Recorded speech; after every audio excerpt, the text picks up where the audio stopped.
रोमा, टीना, मीनू और ऋतु चारों की शादी एक ही घर में हुई है। चारों बहुएं एक ही साथ एक घर में रहती है। चारों की सास सुशीला जी बहुत ही बुद्धिमान और शांत स्वभाव की महिला हैं।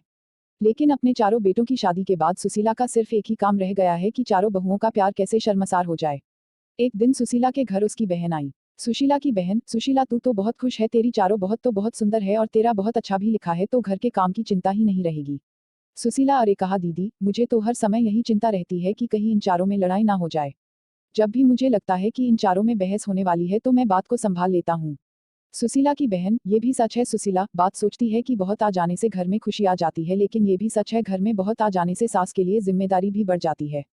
हर समय बस यही लुकाछिपी की कहीं लड़ाई ना हो जाए। ये दोनों बात कर ही रही थी कि अचानक रोमांस और मीनू की आवाज आई। रोमा, मैंने एक बार पूछा दिया है तो मैं आश्वस्त नहीं रहूंगी। मीनू आस्था लगी, पूछा तो तुम्हें ही पसंद है रोमा, तुम्हें इतना गंदा पोखा मिलता है, नहीं रहता है घर की सफाई का।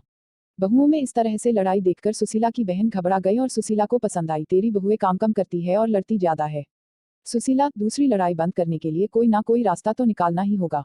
ये खुलासा सुशीला की बहन से चला गया। अब सुशीला दिन रात यही सोचती रहती है कि इन बहुओं का प्यार में प्यार कैसे मिला, इसलिए सुशीला ने अपनी सारी बहुओं को इकट्ठा और कहा, सुशीला, चारों लोग तुम में लड़ती रहत हो, इससे ना तो घर चल सकता है ना तो जिंदगी, इसलिए आज सब ये बताओ दोनों की चाहत क्या हो। रोमा, माँ जी आप हमें अलग अलग घर दे दो। सुशीला, मेरे पास इतना पैसा नहीं है कि मैं तुम चारों को अलग अलग घर बना कर दूं। मीनू, माँ जी ये घर भी तो बहुत बड़ा है, आप इस पर 4 मंजिल बनवा दो और हम चारों को दे दो। सुशीला, मैंने अपनी चारों बेटों को बड़े प्यार से पाला है, इसलिए मैं नहीं चाहती थी कि तुम लोगों की वजह से मेरा घर टूट जाए, मेरे चारों बेटे अलग अलग रहे और मेरा मैं तुम चारों में से किस तरह के पूर्वजों के पास रहूं। सुशीला की ये बातें सुनी चारों बहुएं चुप हो गईं। चारों में से कोई भी सुशीला को अपने साथ नहीं रखनी चाहती थी। सुशीला ने अपनी बहुओं को एक तक देखा और कहा, तुम चारों को मैंने अपने बेटों को भी दे दिया और अपना घर भी दे दिया, लेकिन तुम में से कोई भी मुझे अपने साथ नहीं रखना चाहता। ये कहा सुशीला की आंखें भर आई और वो उन चारों बहुओं के काम बांट दिए गए और उन साहबजादे ने कहा कि कोई भी किसी में भी नहीं लड़ेगा, लेकिन उनकी बहुओं ने कहा वाली थी।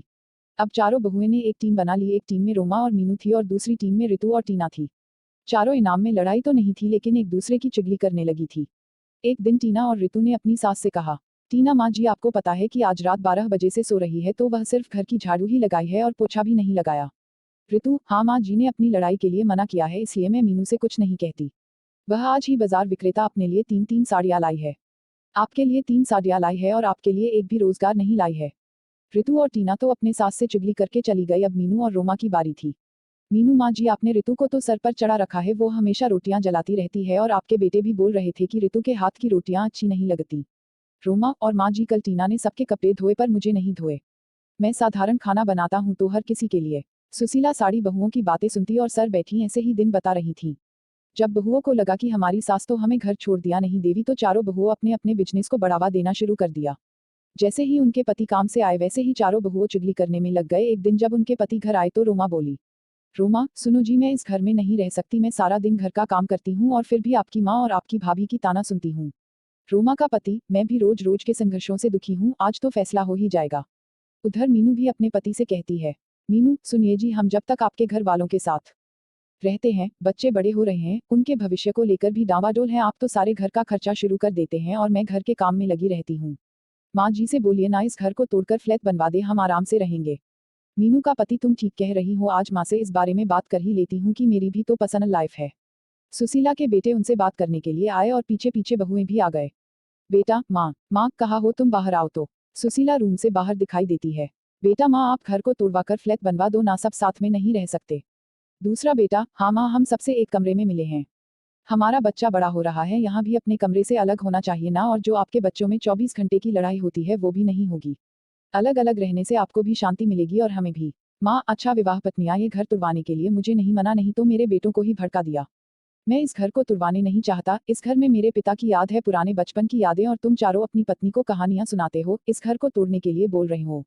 सुशीला ने अपने बेटे और बहुओं को बहुत समझाया, लेकिन कोई भी राजी नहीं हुआ और मजबूरन सुशीला को अपना घर तोड़ना ही पड़ा। जैसे जैसे हथौड़ा घर की दीवारों पर चोट लग रही थी, सुशीला को वो चोट अपने दिल पर लग रही थी। अब कुछ दिन बाद उस घर की जगह एक पैलेस बिल्डिंग खड़ी थी। सुशीला ने अपने चारों बेटों और बहुओं को बुलाया और कहा, सुशीला, तुम चारों के फ्लैट तैयार हो गए हो, अब तुम सब आराम से रह सकते हो, तुम अपने अपने परिवार के साथ खुश रहोगे, लेकिन मेरे परिवार में तुम सब अलग अलग हो, मुझे किस तरह का दुख हो रहा है यह बताओ। बेटा, माँ आपने कहा था, मतलब हम में से एक परिवार के साथ साथ में है। सुशीला, फिक्र मत करो बेटा, मॉडल माँ किसी पर भी लोड नहीं करेगी। पेंशन तो आती है मेरे पास, मेरा गुजारा हो जाएगा, तुम चारों एक एक फ्लैट में रह लोगे तो ये जगह का हिस्सा बचेगा, मैं वही रह लूंगी। चारों बेटे अपनी अपनी पत्नी और बच्चों को लेकर चले गए और आराम से रहने लगे। सुशीला पूरे दिन यही रहती है और यही सोचती है, मेरी बहुओं में मेरे चारों बेटों को छीन लिया, चारों में से कोई भी मेरे पास नहीं आता, लेकिन सभी दिन एक जैसा नहीं रहता, कल मेरी जगह मेरी बहुएं भी तब तैयार होती है।